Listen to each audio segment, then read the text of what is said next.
It is 8:30 p.m. Central Standard Time, Wednesday, May the 19th, 2021. Welcome to week number 2 of Drugs and Crime. I'm Professor Richard Wright, and I will be sharing tonight the requirements for the assignments for this week. All right, and I have to type in here activate audio to hear the lecture.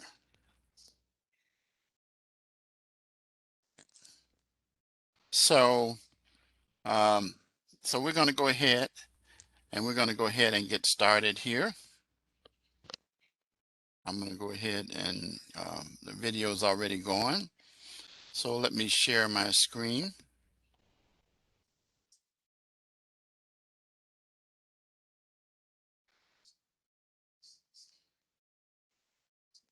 Okay.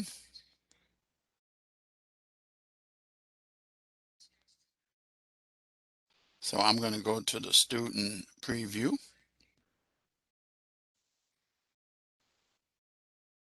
All right, start preview. So what I'm going to show you now is the view that you can see. Just want to remind you, okay, I'll remind you when I come to it. I'll be coming to it. If you want to check your messages, you click this, and you'll see messages from me to you, or to all course members, or to you. Or you can send messages to me, and then I will see them in the course. Of course, though, emailing is not the best way to send if you have a major issue. Then the next to it is your grade book, where you access your grade, and you can see, you know, the assignments from week 1, which, by the way, I have graded a discussion post for everybody for week 1. And a few people didn't get the message. They submitted discussion posts on Monday, or they submitted their initial post and reply post on Sunday. I said you couldn't do that. If you did, you would get no points, because the discussion forum actually ended on Saturday, 11:59 p.m. But I shared that I give my students an opportunity to be able to um, get their information in on Sunday, if you've at least submitted an initial post. So be sure to be aware of that. All right, so let's take a look at what we have this week. So we have the discussion topic.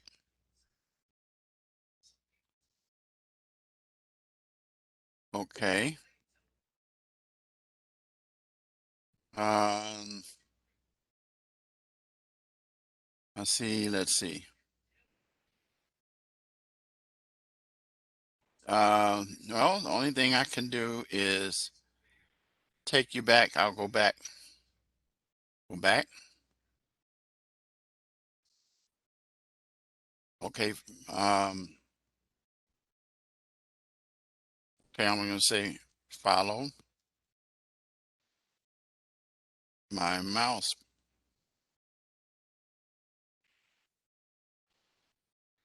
Okay, let me help him with this. So you go to audio video and click on, make sure that your audio is correct for speaker and microphone sections. Okay. So if you click up here, audio and video, you'll be able to do it.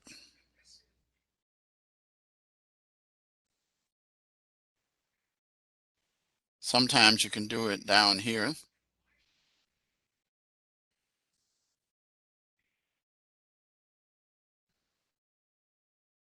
That's it. Okay. So I got to go back.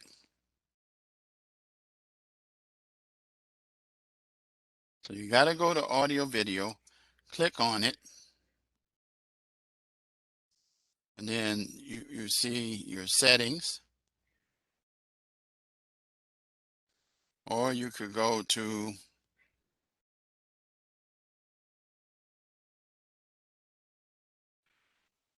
make sure that you're using computer for audio or call in, one or the other. Okay, that's it. All right, let's get going back to where I was.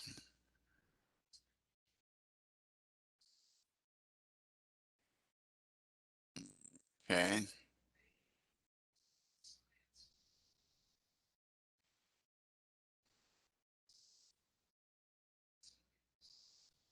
All right. So anyway, your discussion assignment involves mandatory sentencing for drug-related crimes, and you're you're dealing with the 1970 Controlled Substance Act and state laws about mandatory sentencing. So for your discussion posts for drug-related crime activity, review this scenario down here. For your first post, discuss whether you agree or disagree with the 3-year sentence for Mary, uh, or is it appropriate for the crime? Explain why. Give the details and information as well. And that initial post was due yesterday. Your reply post is due Saturday, uh, and respond to a student who presented a different argument from you regarding your mandatory sentence. Compare and contrast your arguments and debate the different points or arguments. Okay. Be sure it says to include proper citations that you relied upon. That's fine. I don't hold students to it, but if you do, that's fine. And then, of course, you type your response in there. All right. So that's due yesterday. Your written assignment.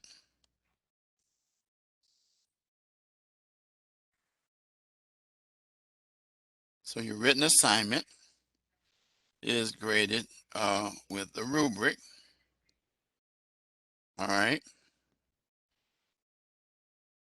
Okay. So the item, the rubric, this is it on this side, and it tells you the sections. But I'm going to go into it more detail in the other section there. But as far as your assignment is concerned itself, this is how you click on, and you can see now what is involved here.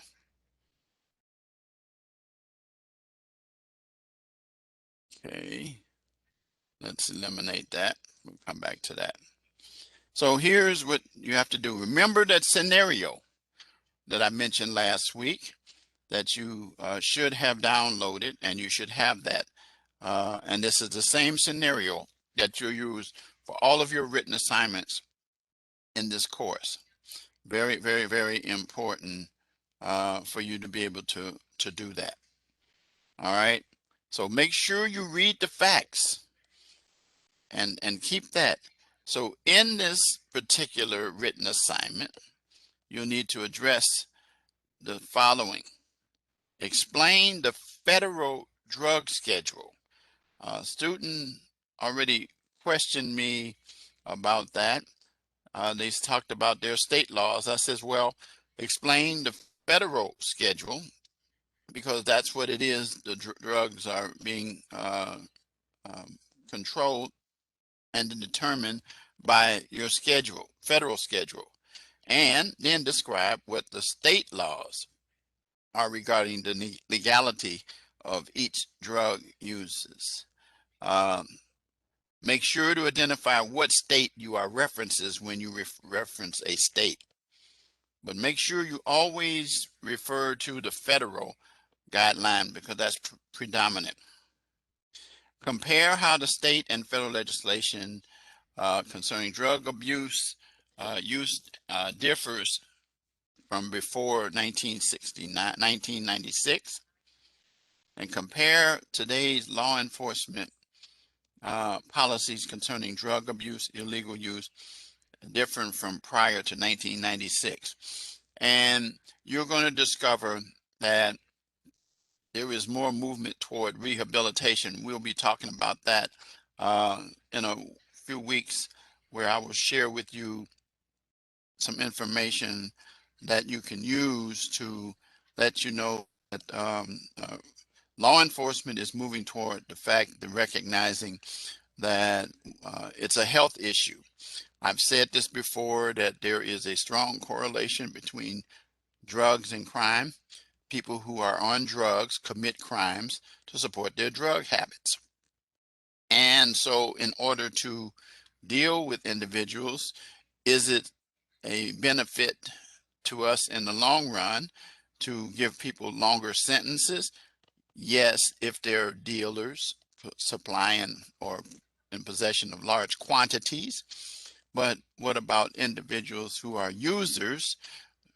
They need to be treated, and also they're given time, but as a condition of their sentence, there should always be room for drug treatment, alcohol treatment, mental health. Those are the three big tickets. And actually, drugs and mental health oftentimes go hand in hand. And law enforcement officers are being trained now more how to identify and deal with the calls that they have relating to mental issues. But also remember that the use of drugs can enhance the ability for one to have mental health issues as well. So you consider that. Identify the state and federal legislation and law enforcement policies and how it would impact Dave's sentencing, and then identify the differences in today's sentencing of Dave. So remember, and you can select, remember, a minimum of 2 credible sources. But here's what I always tell my students.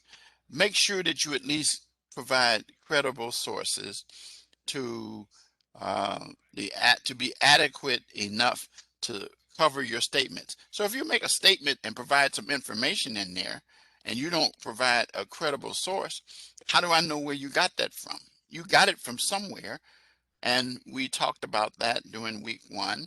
Cite your sources. So don't just operate on the minimal basis. Make sure that it's APA formatted properly. Citations in the body and references at the end. If you do not have citations in the body, I didn't say a citation, citations in the body throughout the paper, you can end up losing points. And you'll see what I mean in a few minutes when I go and take a look at and show you the rubric. We already kind of talked about this last week. Make sure your spelling and everything is correct. It should be in the form of a Word document. So if you're gonna, however you're gonna do it, make sure that you do not use PDF. Make sure you do not use photographic. Make sure you do not use PowerPoint. But your paper needs to have a cover page and a reference page. All right, and you know how to save it in the Dropbox. All right, so I'm gonna go over that again in just a few minutes, and then the quiz. Back in quiz number 2. Quiz number 2, which I'm not going to click on, because if I click on it, it's going to open up and show you the quiz, and I'm not going to do that. So you know how the quiz operate. It is a timed quiz. All right. And and then your live classroom lecture assignment. Both of these are due, and it tells you the due dates. There it is right there in front of you. Notice everything is due Sunday except your discussion posts, your reply post. Notice it only indicates the second one. And I've already said to you that you will not see a discussion post because I have it set up in post first until you initially submit your post. All right. So we're going to go over to now again. There it is again, your discussion post.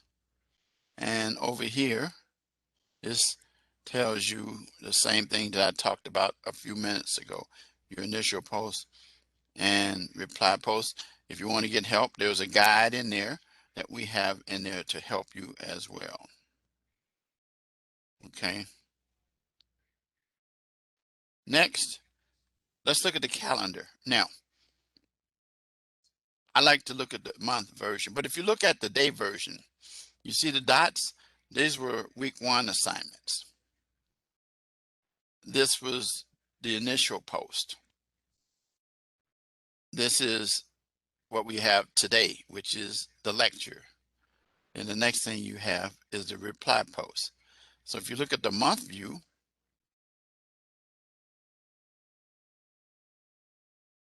you will see that your assignment for live lectures today, your initial post was yesterday. You will see that Saturday is your reply post, and you'll see Sunday your written assignment, live lecture, and quiz. Now, make sure that you're aware that it's based on the time zone where I am. That's how your calendar should show. If your calendar shows something different, as I found out, at least one student had that happen, please get in touch with the Personal Support Center, because of the fact that the way that this system is set up, it defaults to Central. So if you're in the Eastern time zone, or if you're in the time zone west of us, which most of you are either in Central, a few of you are, some of you are in Eastern time zone. The point of the matter is that your calendar should set up on Central Standard Time Zone, and that's when your assignments are due. So if your time zone for 8:30 p.m. is 9:30 p.m. But so that means you could miss everything. But you got to make sure that you're aware that it's 8:30 p.m. Central Standard for the lecture. Okay, and that your assignments are due based on the same. If I was to click on it, it says it's due on the 18th, but it doesn't, it'll tell you if you were to look at it,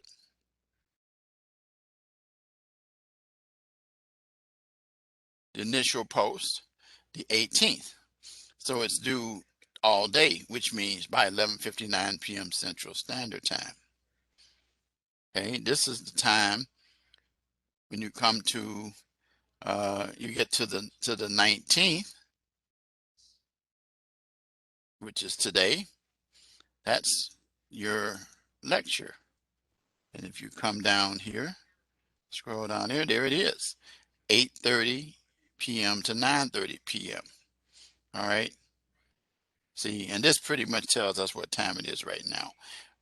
And it has the link to get to us as well. And then click on that Saturday, 22nd, and you go all the way down, you'll see that the discussion assignment is due. So here's the month view. This is the one I like to use all the time, which shows everything. Okay. And it tells you when these assignments are due by the end of the day. Now, I want to jump over and show you the last day of class, as I always do. It is the 18th of June. All assignments must be in the 18th of June. All assignments must be in the 18th of June. All right. And that's it for the calendar. And then it takes us back to um, the course. And again, just want to remind you, if you need to get to your announcements, you can click View Archive. That will show you all your announcements. But I'm going to go back and I'm going to show you, well, okay, View Archive. You'll see the announcement for week 2.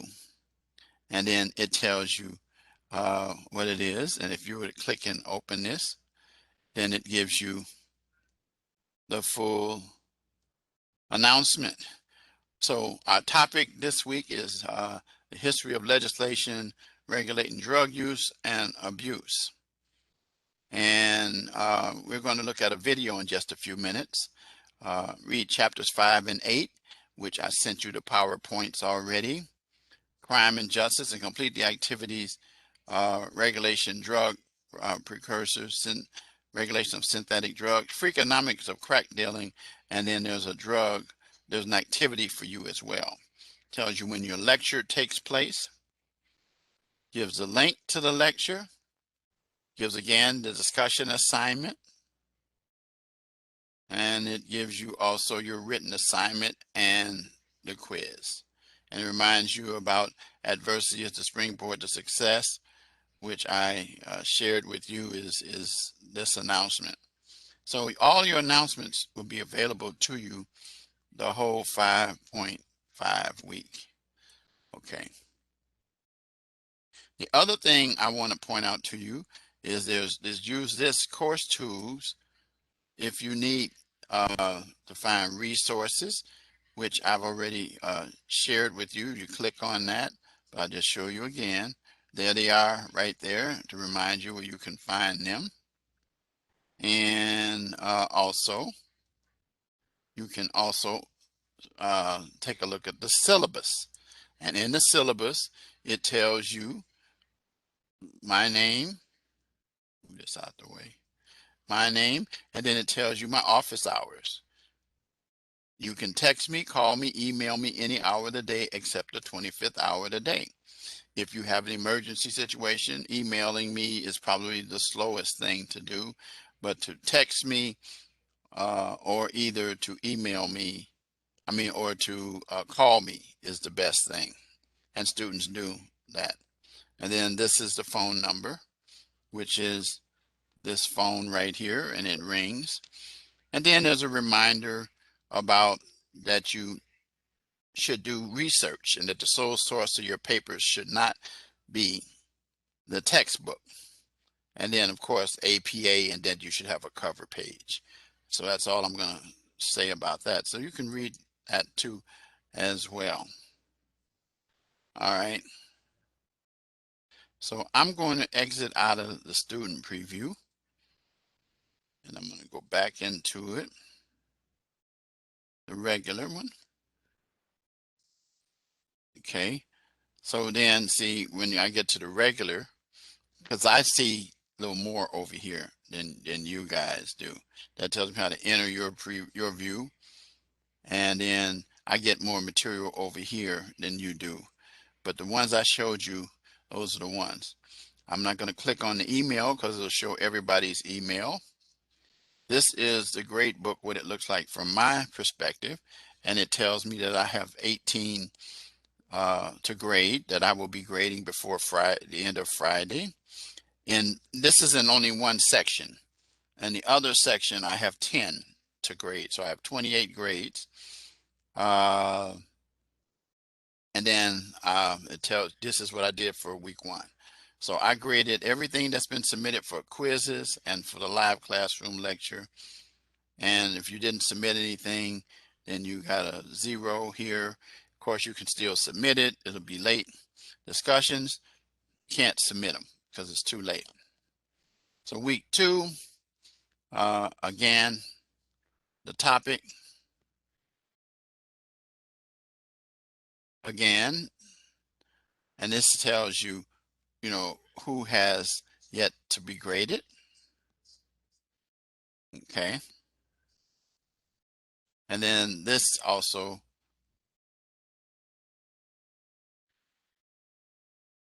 I think I saw that. I think I heard what you said. Let's see. Let me look at it. If we attend the live classroom, do we still have to do the live classroom quiz? Yeah, you have to give me the keyword. That just means you have a head up. Yeah, it's not really the quiz. Yeah, if you attend the live lecture, that's easy for you to do. All you got to do is at the end of the lecture is click on it and then put it in. Yeah, that's important because I don't go back and see who's in the lecture and give points for that automatically. Because first of all, just because you're in the lecture doesn't mean that you know the key phrase either. Am I right or wrong? That makes sense? Okay, I know it does. So, all right. So that's a good question. I've had a few students ask that question, and that's a fair question. That's not a ridiculous question. There are no ridiculous questions. So anyway, let's get over to week 2. So the assignment that we have here, I want to, let's see if I can open this one up without, let me move this out of the way. Okay, yeah, this just tells the fact that I have assignments that are due. And, you know, that's okay because week 2 assignments are not due until Sunday. Okay, let's see if, let's get that out the way.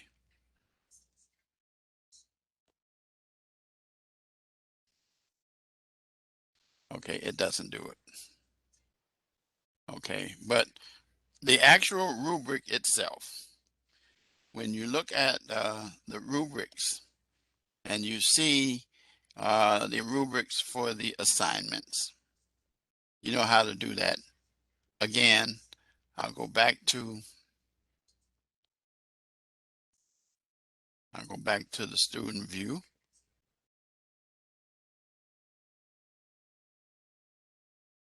Start preview.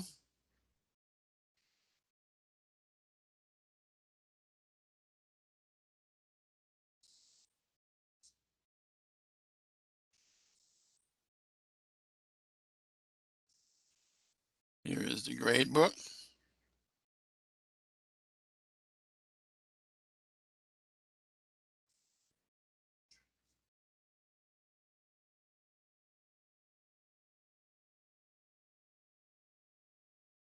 Here's the assessment.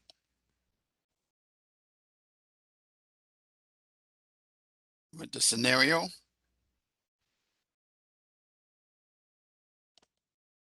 And it tells you what the rubric is.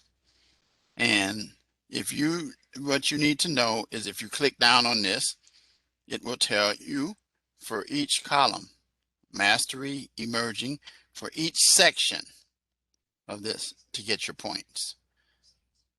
All right. It will make sure that you have that. About Dave's sentencing, the incredible sources. Just remember, I go through and I look at it. So what column do I want you to focus on in terms of these assignments is which one? Mastery. That's right. Always go down. So if you click down here, again, down here and say, what does mastery say? That's what you want to do for each section, each and every section right there. Notice, that's right. That's correct. Don't accept nothing less than mastery. Notice if you don't have credible sources, you are not going to be in mastery. You are not going to be in proficiency. You're not going to be in competence, because it's going to say missing supporting details from credible sources. So you have to have them. But you know what, guys? You already should be in the habit of that, because you've been taught that citations in the body for APA. That's another way of saying credible sources. Same thing. It's synopsis. It's a synonym for credible sources. Citations are the same. Get that into your mind. And once you get that into your mind, then yes. And then if you're going to do research, absolutely, I do encourage utilizing credible sources. And that, as has been said, um, library has the best resources, is easier than Google. Google gets you in trouble, by the way, because there are sources in there that are not vetted. Every source in the uh, library, in our library, have been vetted and are credible for you to use. So that's properly. So, good leadership point. You know why I said that, but that's it. I like students who say that. Um, I appreciate that. Yeah, but not only does Google give too much of the topic information, but it also gives you some trash, and you don't want to have to sift through the trash so that you satisfy the requirement of information literacy as well. All right, so be aware of that. I grade you by that rubric. And like I said again, I pull up the rubric when I get ready to put your grades in, and I make sure that I see how you did. And that's how it works. Okay. Um, so when I grade you, for example, let's see. Sometimes it'll let me see. Let me see if I can do it that way. Yeah, the grade book. Let me see if it'll let me see if I have it here. Sometimes it does and sometimes it doesn't.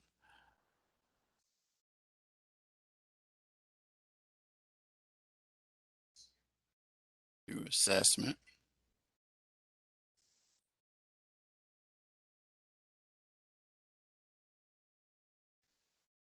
Okay. No, it doesn't. So you know what you have to do. Any questions about the rubric? Or you all set with the rubric?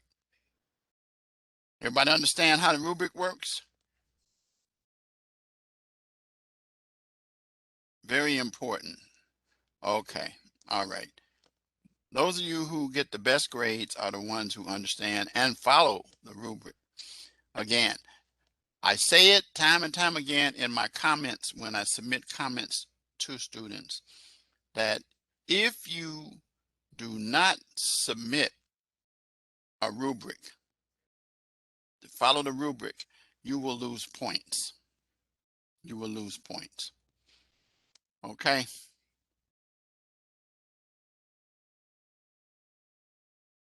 All right, let's go back again. That was the student preview. Maybe I can show you in here what I'm talking about. There is something I wanted to show you. Let's see. This should give it to me.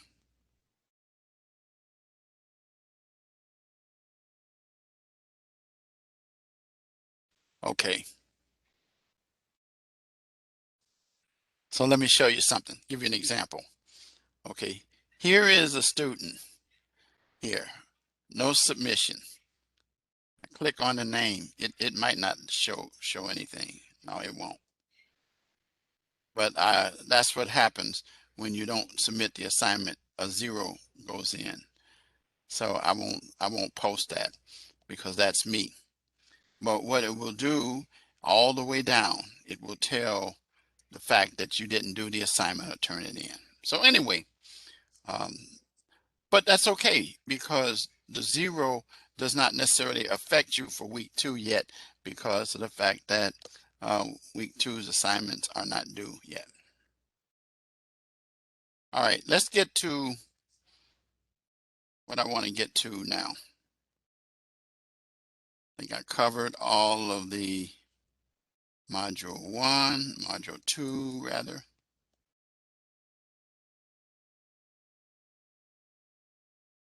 Okay, drugs, history, that's the assignment.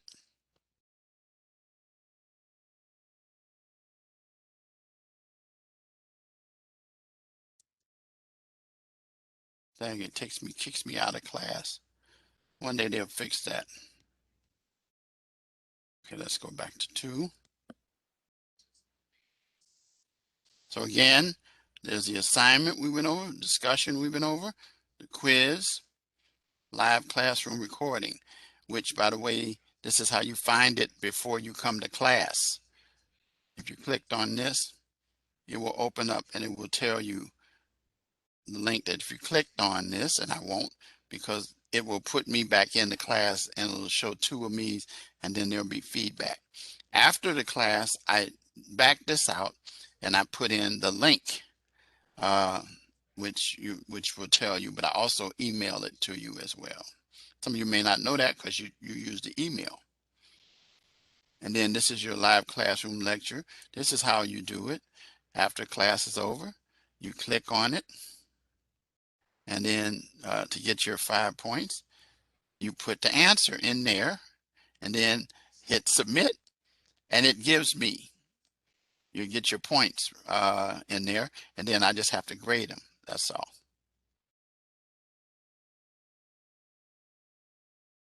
All right.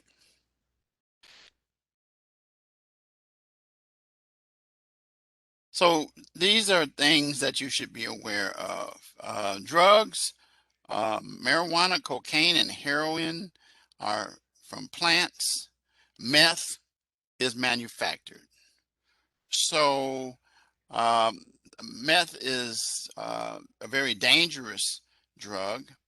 And if you pay close attention, you'll notice that there are many ingredients that these drugs on the streets contain that can blow you away, such as paint thinner, acetone, ammonia, iodine crystals, drain cleaner. Think about that one for a minute. Battery acid, lithium taken from batteries. And these are things that are included in these drugs. Pseudoephedrine, ephedrine, cold medicine, so it goes in cold medicine. So anyway, in cooking these things, and I, as a village attorney in a tough town in Illinois called Ford Heights, which was called the crack cocaine capital of the south suburbs, there were many houses where there were houses that blew up, exploded, because they were cooking these makeups to produce cocaine or rock light cocaine called crack, which is ingested through smoking, snorting, or injection. And people die from that. I lost a sister from that as well. It's very, very simple, very easy. Common items sometimes are purchased at the store to make these things. These meth labs are very, very, very mobile. They move constantly. And so what the law did was pass the to the methamphetamine epidemic act of 2005. And what it did is it put these items that people purchase to make this stuff in locked cabinets, and that you had to show ID in order to get these things and purchase them. And the reason why what they were doing was trying to control it. So there's organizations, cartels like from Mexico, from China, that manufacture and make these drugs. So every state also has passed law restricting the purchase of some of these items. And the point of the matter is that I can tell you that it hasn't stopped it, but it has slowed it down to a point. So the key thing is what the government did was pass laws to regulate the ingredients that went into making these drugs. Synthetic drugs are, as I was talking about earlier, these are manufactured drugs that are made in labs as well. Now, they are, as it says here, sold as legal alternatives to marijuana. Now, as you know already, marijuana is Schedule 1, but that it's probably going to be moved from Schedule 1 because of the fact that it's legalized. But here's the issue about marijuana and why it might stay on for a while is that the marijuana that you buy at these dispensaries that are legal, that the state controls, that makes it legal, are pure. The others might be soaked in some of these items that I told you about and can kill you as well. Now, that does not mean that the other can't, but the point of the matter is that I'm a believer that marijuana, pure or not, it messes with the brain cells. Just like alcohol, did you not know kills brain cells every time you take a drink? And did you not know that brain cells don't regenerate the same as if you cut yourself or get a bruise or something? And so that's something that you should be aware of. But you can find these synthetic cannabinoids in grocery stores, these little like 7-Eleven type places, the little mom and pop stores, gas stations, and they are things like K2 or Spice, and you can get them on the internet, and they look like these kind of things. They look innocent, but in fact, they're very dangerous. They can create elevated heart rate, blood pressure problems. People can have heart attacks, unconsciousness, vomiting, seizure, hallucination, agitation, and anxiety. And so oftentimes people use these things because they're not able to be detected on drug tests. But states have begun to fight against these. And so it says 26 types of synthetic cannabinoids and cathinines are on Schedule 1 of the Controlled Substance Act. And states have taken action to control these synthetic cannabinoids.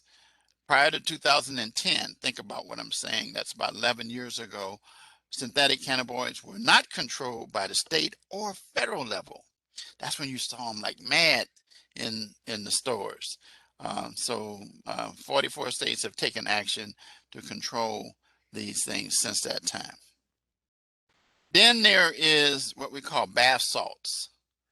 And bath salts is another manufactured drug.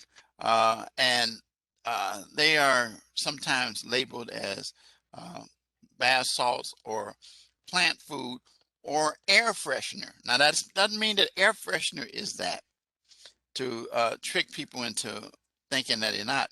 But notice what it says. Bath salts are typically ingested by sniffing or snorting and a short high and can be taken orally or smoked as well. Bath salts can result in agitation, insomnia, irritability, dizziness, depression, paranoia, delusions, suicidal thoughts, seizures, and panic attacks. And heart rate can increase, chest pains, nosebleeds. People have heart attacks. And then also there are people who get on these and they do crazy things like the zombie attack, where a person chews at the face of a person, like this one that happened in 2012, where the face of a homeless man who was attacked. And then first, that person is so hyped up that they have to shoot them. A lot of times now they'll use tasers, um, and they take place all the time. There are people that are hyped up. Police officers are being trained to deal with these kinds of situations, and not to necessarily shoot them, but to tase them and get them under control. All right. So we try to educate people to watch out for them because they're extremely addictive and dangerous. They seem innocent, but they're not. I'm going to do this in just a minute. The drug activity, this is something that you can do yourself, but I'm just showing you where it is. So you can do this yourself. And what you do is you do these questions, and you'll ask the first federal law to regulate psychoactive drugs, impose a tax on opium and cocaine, require manufacturers, importers, and physicians to be licensed. Is what act do you think it is?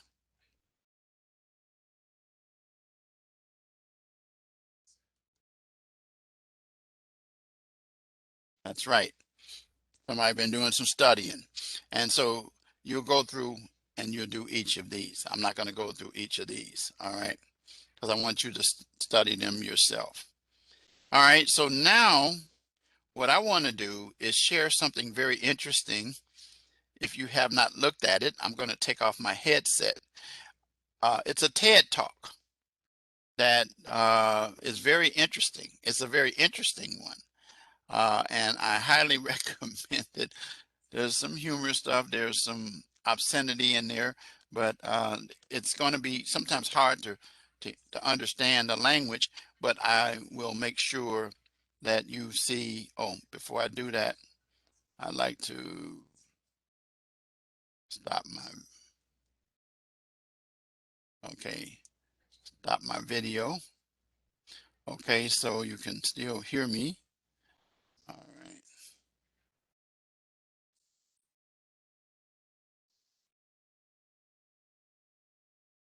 And it's going to have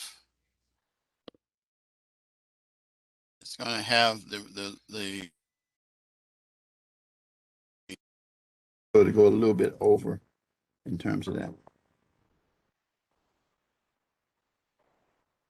After this ad, here it comes. Happy to know that I'll be talking not about my own tragedy, but other people's tragedy. It's a lot easier to be lighthearted about other people's tragedy than your own, and I want to keep in the spirit of the conference. So if you believe the media accounts, being a drug dealer in the height of the crack cocaine epidemic was a very glamorous life, in the words of Virginia Pastrell. There's money, there's drugs, guns, women, you name it, jewelry, bling bling. It had it all. Right? What I'm going to tell you today is that, in fact, based on 10 years of research, a unique opportunity to go inside a gang, to see the actual books, the financial records of the gang, that the answer turns out not to be that being in the gang was a glamorous life, but I think more realistically, that being in a gang, selling drugs for a gang, is perhaps the worst job in all of America. And that's what I'd like to convince you of today. Okay, so there are three things I want to do. First, I want to explain how and why crack cocaine had such a profound influence on inner city gangs. Secondly, I want to tell you how somebody like me came to be able to see the inner workings of a gang. It's an interesting story, I think. And then third, I want to tell you in a very superficial way about some of the things we found when we actually got to look at the financial records, the books of the gang. Okay, so before I do that, just one warning, which is that this presentation has been rated R by the Motion Picture Association of America. It contains adult themes, adult language. given who's up on the stage, you'll be delighted to know that, in fact, there'll be no nudity, barring a unexpected wardrobe malfunctions aside.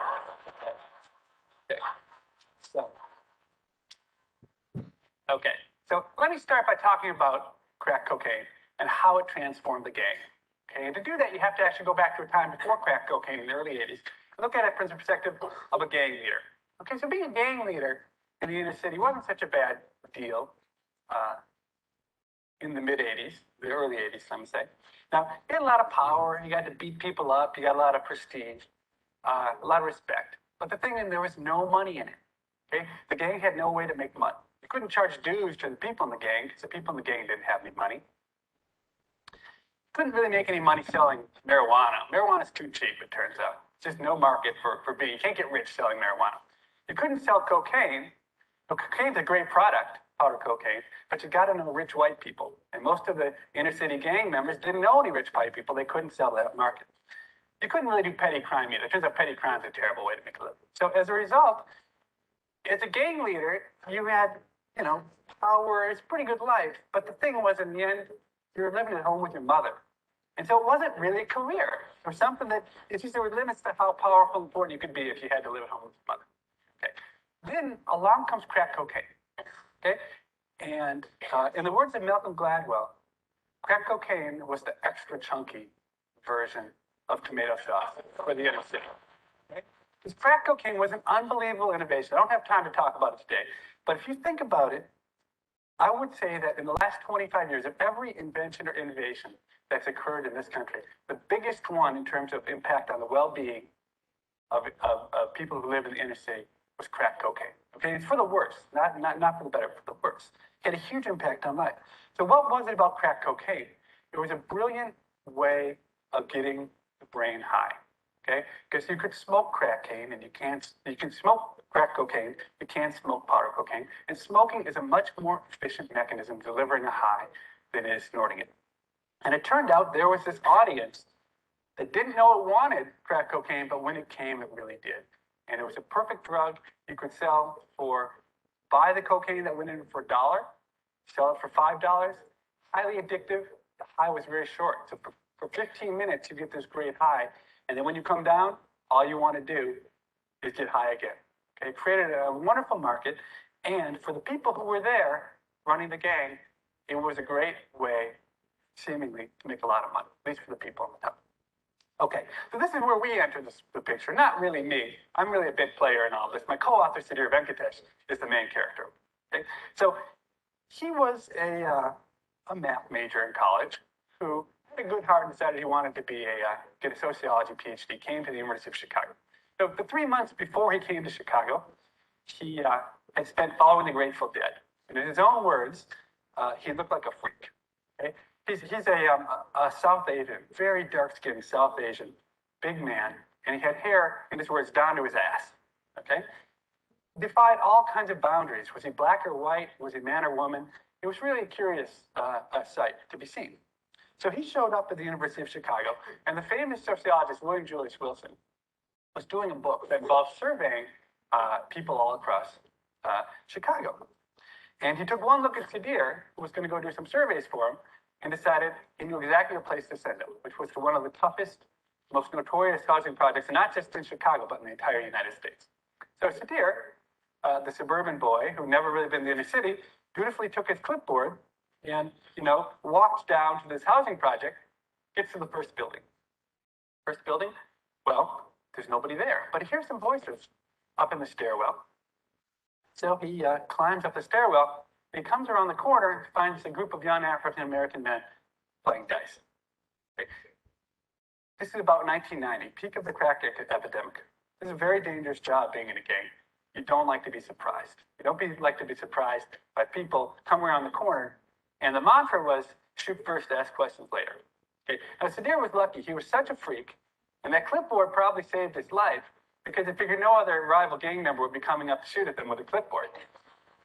So his meeting was not particularly warm, but they did say, well, okay, let's hear your questions on your survey. So I kid you not, the first question on the survey that he was sent to ask was, how do you feel about being born? makes you wonder about academics. Okay? So the choices of answers were very good.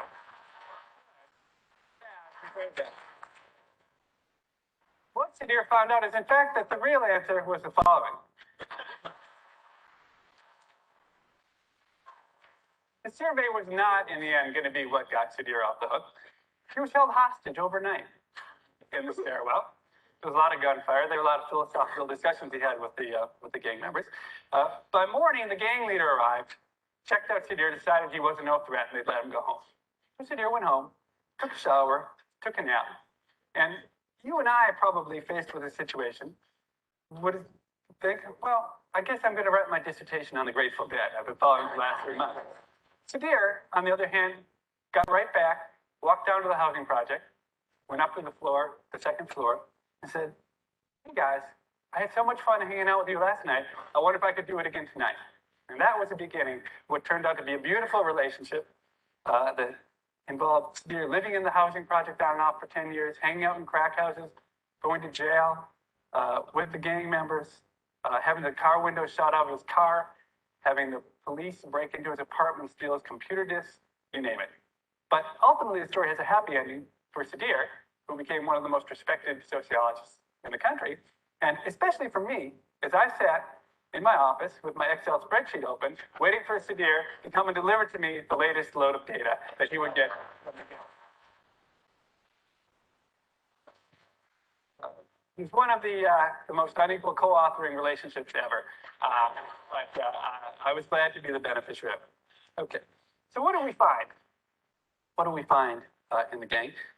Well, let me say one thing. So what we really got access to everybody in the gang. You know, we got an inside look at the gang from the very bottom up to the very top. They trusted Sadir in ways that really no academic has ever, or really anybody, any outsiders ever earned the trust of these gangs. To the point where they actually opened up what was most interesting for me is their books, their financial records that they kept, and they made them available to us. We not only could study them, but we could ask them questions about what was in them. So if I have to kind of summarize very quickly in the short time I have, what the sort of the bottom line of what I take away from the gang is that if I had to draw a parallel between the gang and any other organization, it would be that the gang is just like McDonald's in a lot of different respects, the restaurant McDonald's. Okay, so first, in one way, which isn't maybe the most interesting way, but it's a good way to start, is in the way it's organized, the hierarchy of gang, the way it looks. So here's what the org chart of the gang looks like. I don't know if any of you know very much about org charts, but if you were to kind of strip down and simplify McDonald's org chart, this is exactly what the org chart would look like. Now, it's amazing, but the top level of the gang, they actually call themselves the board of directors. Okay, and as Sadir says, it's not like these guys had a very sophisticated kind of view of like what happened in American corporate life, but they had seen movies like Wall Street, and they kind of had learned like a little bit about what it was like to be in the real world. Now, below that board of directors, you've got the essentially what are regional VPs, people who control, say, the south side of Chicago or the west side of Chicago. Now, Sadir got to know very well the guy who had the unfortunate assignment of trying to take the Iowa franchise, which it turned out for this black gang was not one of the more brilliant financial endeavors that they undertook. Okay. The thing that really makes the gang seem like McDonald's is its franchisees. That the guys who are running, you know, the local gangs, the 4 square block by 4 square block areas, they're just like the guys, in some sense, who are running the McDonald's. They are the entrepreneurs. They get the exclusive property rights to control the drug selling. They get the name of the gang behind them for merchandising and marketing. And they're the ones who basically make the profit or lose the profit, depending on how good they are at running the business. Now, the group I really want you to think about, though, are the ones at the bottom, the foot soldiers. Okay, these are the teenagers typically who'd be standing out on the street corners selling the drugs. Extremely dangerous work. And important to note that almost all of the weight, all of the people in this organization are at the bottom. Okay, just like McDonald's. So in some sense, the foot soldiers are a lot like the people who are taking the order at McDonald's. And indeed, it's not just by chance they're like them. In fact, in these neighborhoods, they'd be the same people. So the same kids who were working in the gang were actually, at the very same time, they would typically be working part-time at a place like McDonald's, okay? Which already, I think, foreshadows the main result that I've talked about what a crappy job it was being in the gang. Because obviously, if being in the gang was such a wonderful, lucrative job, why in the world would these guys moonlight at McDonald's? Okay, so what do the wages look like? So you might be surprised, but based on the actual, being able to talk to them and to see their records, this is what it looks like in terms of the wages. The hourly wage the foot soldiers were earning was $3.50 an hour. It was below the minimum wage. Okay, and this is well documented. It's easy to see by the patterns of consumption they have. It really is not fiction, it's fact. There was very little money in the gang, especially at the bottom. Now, if you manage to rise up, say, and be that local leader, the guy who's equivalent of the McDonald's franchisee, you'd be making $100,000 a year. And that, in some ways, was the best job you could hope to get if you were growing up in one of these neighborhoods as a young black male. If you managed to rise to the very top, $200,000 or $400,000 a year is what you'd hope to make. Truly, you would be a great success story. And one of the sad parts of this is that, indeed, among the many other ramifications of crack cocaine, is that the most talented individuals in these communities, this is what they were striving for. They weren't trying to make it in legitimate ways because there were no legitimate channels out. This was the best way out. And it actually was the right choice, probably, to try to make it out this way. You look at this, the relationship with McDonald's breaks down here. The money looks about the same. Why is it such a bad job? Well, the reason it's such a bad job is that there's somebody shooting at you a lot of the time. Okay? So we're shooting at you. What are the death rates? Okay? We found in our gang, and admittedly, this was not really sort of a standard situation. This was a game of a time of intense violence, of a lot of gang wars. As this gang actually became quite successful, but there were costs. And so the death rate, not to mention the rate of being arrested, sent to prison, being wounded, the death rate in our sample was 7% per person per year. You're in the gang for 4 years, you expect to die with about a 25% likelihood. Okay? That is about as high as you can get. So just for comparison's purposes, let's think about some other walk of life where you may expect might be extremely risky. Like, let's say that you were a murderer and you were convicted of murder and you're sent to death row. Turns out the death rates on death row from all causes, including execution, 2% a year. Okay? So it's a lot safer being on death row than it is selling drugs out on the street. Okay? That makes you pause, gives you some pause. Those of you who believe that the death penalty is going to have an enormous deterrent effect on crime. Now, to give you a sense of just how bad the inner city was during crack, and I'm not really focusing on the negatives, but really there's another story to tell you there. If you look at the death rates just of random young black males growing up in the inner city of the United States, the death rates during crack were about 1%. That's extremely high. This is violent death. It's unbelievable in some sense. Put it into perspective, if you compare this to the soldiers in Iraq, for instance, right now, fighting the war, 0.5%. So in some very literal way, the young black men who were growing up in this country were living in a war zone, very much in the sense of the way that the soldiers over in Iraq are fighting in a war. Okay, so why in the world, you might ask, would anybody be willing to stand out on the street corner selling drugs for $3.50 an hour with a 25% chance of dying over the next 4 years? Why would they do that? Okay? And I think there are a couple answers. I think the first one is that they got fooled by history. It used to be the gang was a rite of passage, that the young people controlled the gang, that as you got older, you dropped out of the gang. So what happened was the people who happened to be in the right place at the right time, the people who happened to be leading the gang in the mid to late 80s became very, very wealthy. And so the logical thing to think was that, well, the next generation, so they're going to age out of the gang like everybody else has, and the next generation is going to take over and get the wealth. Okay? There's striking similarities, I think, to the internet boom. Right? The first set of people in Silicon Valley got very, very rich. And then all my friends said, maybe I should go do that too.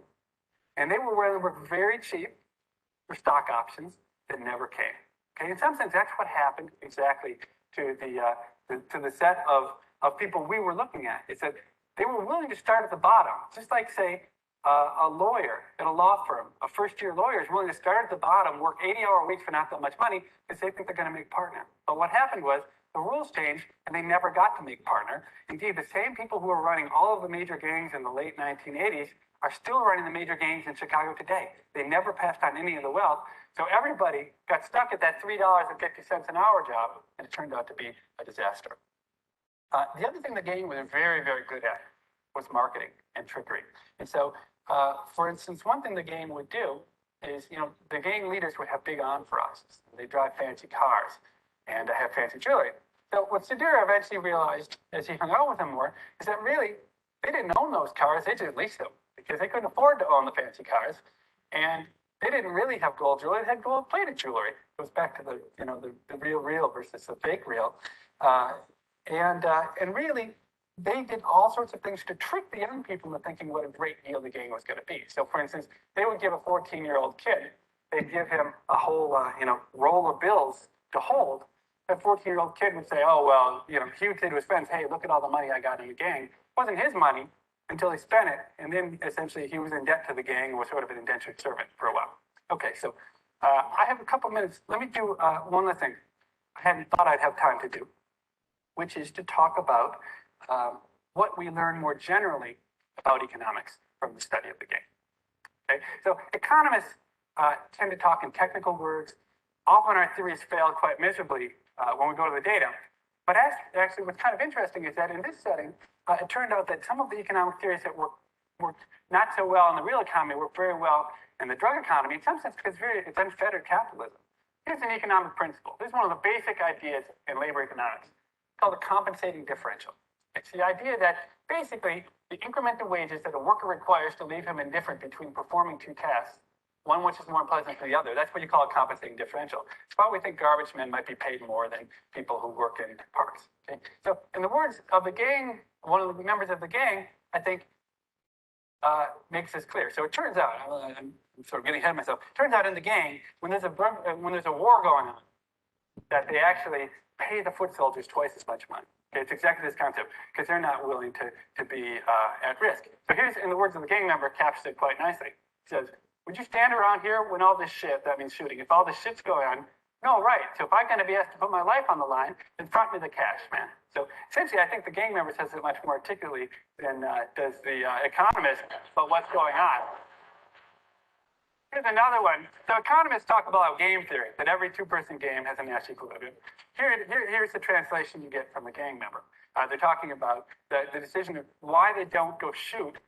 One thing it turns out to be a great business tactic in the gang, if you go and just shoot in the air, just shoot guns in the other gang's territory, all the people are afraid to go by the guns there, they're going to come into your neighborhood. So, but here's what he says about why they don't do that. He says, if we start shooting around there in the other gang's territory, nobody, and I mean you dig it, nobody going to step on their turf. But we got to be careful, because they can shoot around here too, and then we all fucked. Okay? So that's exactly the same concept. But then again, sometimes economists get it wrong. So one thing we observed in the data is that it looked like, in terms of the gang leader always got paid. Okay, he always, no matter how bad it was economically, he always got himself paid. So we had some theories related to cash flow and lack of access to capital markets and things like that. Then we asked the gang member, well, why is it you always get paid and your workers don't always get paid? His response is, you got all these niggers below you who want your job, you dig? If you start taking losses, they see you as weak and shit. Okay? I thought about it. I said, CEOs often pay themselves $1 million bonuses even when companies are losing a lot of money. And it never would really occur to economists that this idea of weak and shit could really be important. Maybe weak and shit. Maybe weak and shit is an important hypothesis that you do. Thank you very much. It's Koreans. That's not bad. It's cancer. So very thankful that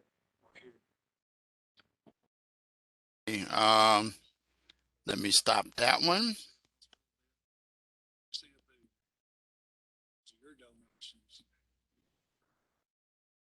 Okay. So anyway, let me put my camera back on.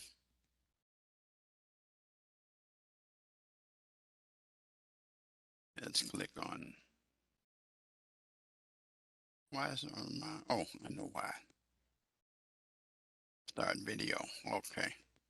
So anyway, I hope that you, from looking at that, understand several things. First of all, you understand how and why people out there find themselves trapped with dealing drugs, and why a lot of those people, you know, were tricked.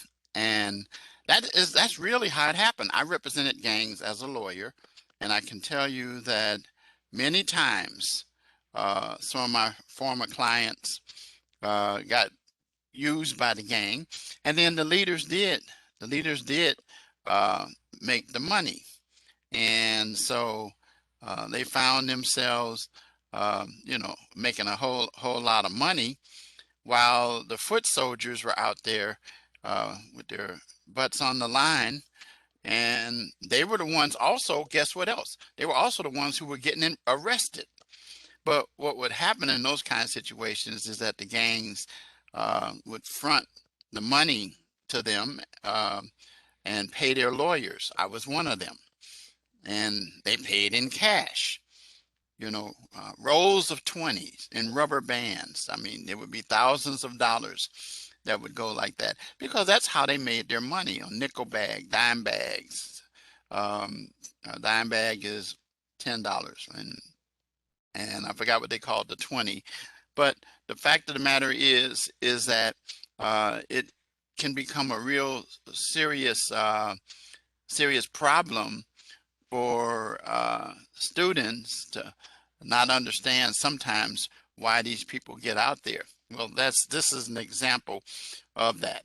And so you understand why we have an epidemic here, because there's people that are always going to be trying to make their way out to make a quick buck, those kind of things. The thing I found interesting in this TED Talk when I first heard it was the fact that they talked about lawyers working in law firms and working 80 hours a week to become partner.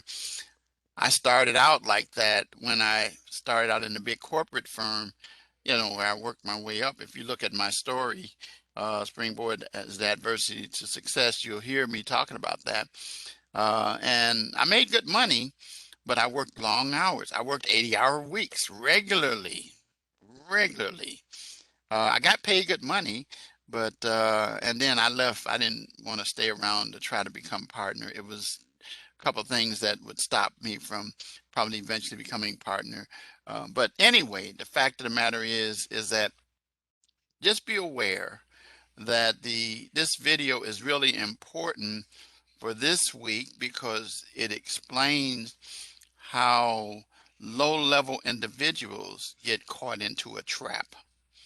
And the blingage they think they see, and they see these people with these cars that they said they're leased, and they don't own these cars. And then some of them end up living in nice houses and things like that, that they're using, they get straw people to purchase for them. So anyway, that's it for tonight. I have to give you a key phrase. Anybody have any suggestions for a key phrase for tonight? Want to take a shot at it?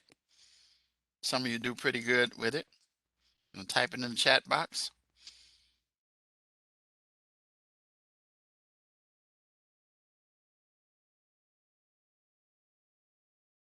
No guesses? Nope, that's not it.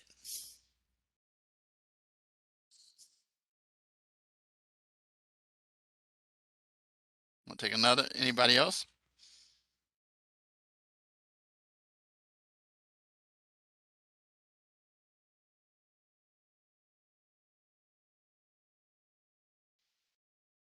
Nope, you're getting. I usually give something that's more general to the topics that we talk about. Yeah, that's it. But um, okay, Christina, you want to take a shot before I give it?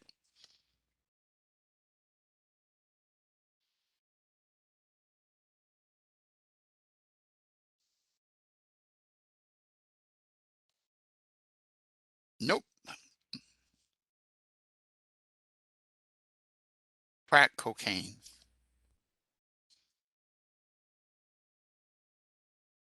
Talked a lot about that, right? So give me crack cocaine, put it in the drop box, and you get your points. Okay, yeah, it is. As I said, I lost a sister with that in 94. Yeah, overdosed, and like I said, I was the village attorney in the crack cocaine capital of the south suburbs, a town called Ford Heights. If you do any Google and research it, you'll see. Real tough place. That's where I was a police officer and investigator as well, and dealt with a lot of drug raids and things of that nature there. Very serious. People would be on the ground in the streets, in ditches. You'd see them doing that. And then, like some of the abandoned houses were used as cooking places. So give me that crack cocaine, and you'll have your points. So uh,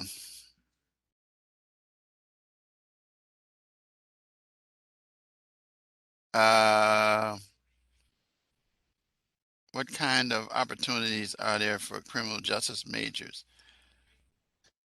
Oh, there's all kind of opportunities. Uh, Police officers, investigators, detectives, probation officers, parole officers, um, um, well, to, you know, forensics people, um, those kind of things. Uh, Attorneys, attorneys, paralegals, all of those fit within there.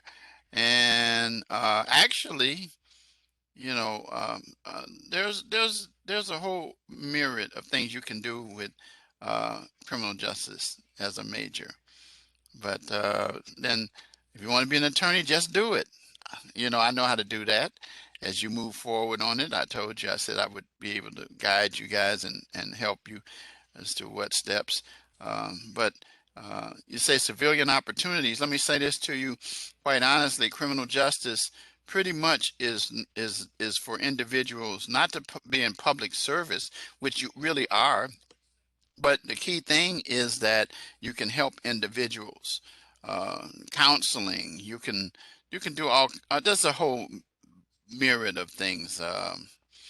There's cyber. You can go into cyber aspects of it. That's a whole nother addition to criminal justice, but you have that as well. All right. So there's a whole bunch of choices.